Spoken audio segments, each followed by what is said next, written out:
So we're told that the average density of a body of fish is 1,080 kilograms per meter cubed. To keep from sinking, a fish increases its volume by inflating an internal air bladder known as swim bladder with air. By what percent must a fish increase its volume to be neutrally buoyant in freshwater? And the density of air at 20 degrees Celsius is 1.19 kilograms per meter cubed. So I'm going to write out what I know. So I know that the density of the fish is equal to 1,080 kilograms per meter cubed. We also know that the fish inflates with air, causing it to increase in volume. And we also know that our goal here is to find by what percent the volume of the fish increases. We also know that the density of air is 1.19 kilograms per meter cubed and that the density of water is 1,000 kilograms per meter cubed. We can recall in really simple terms that Archimedes' principle says that if you put something in a glass of water, there's going to be some displacement of water.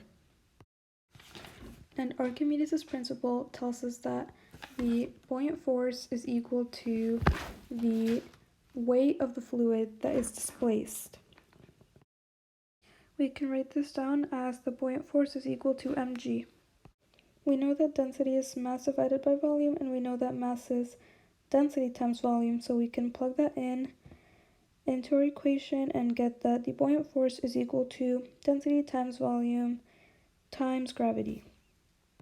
So I'm drawing this line because I'm gonna be making equations, these two equations, one for the weight of the fish when it is inflated with water, and then another one for the weight of the fluid that is displaced, and make these two equations equal to each other. So we can start to figure out what the weight of the fish originally was.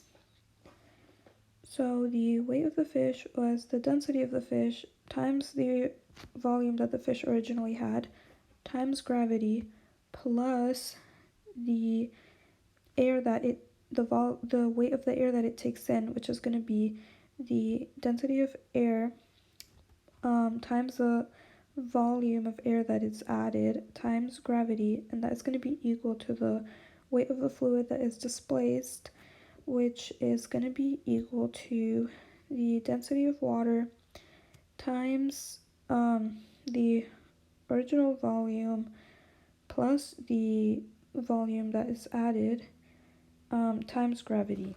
So I'm going to do some simplification and divide both sides by gravity, and then we're going to distribute the density of water to the original volume plus the volume added.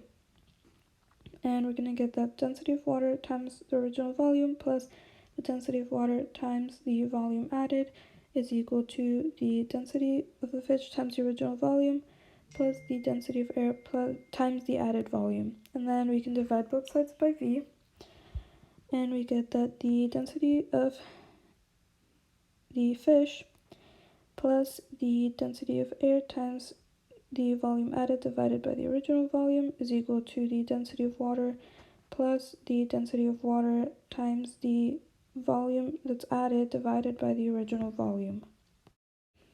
Then I'm going to subtract both sides by the density of water and subtract both sides by the density of air times the volume added divided by the volume. So I rewrote the whole equation, and now I'm going to create a variable that's going to represent V added divided by the original volume of V, which is going to give us the percentage that the volume increased. I made this equal to I, and now I'm just going to rewrite my equation.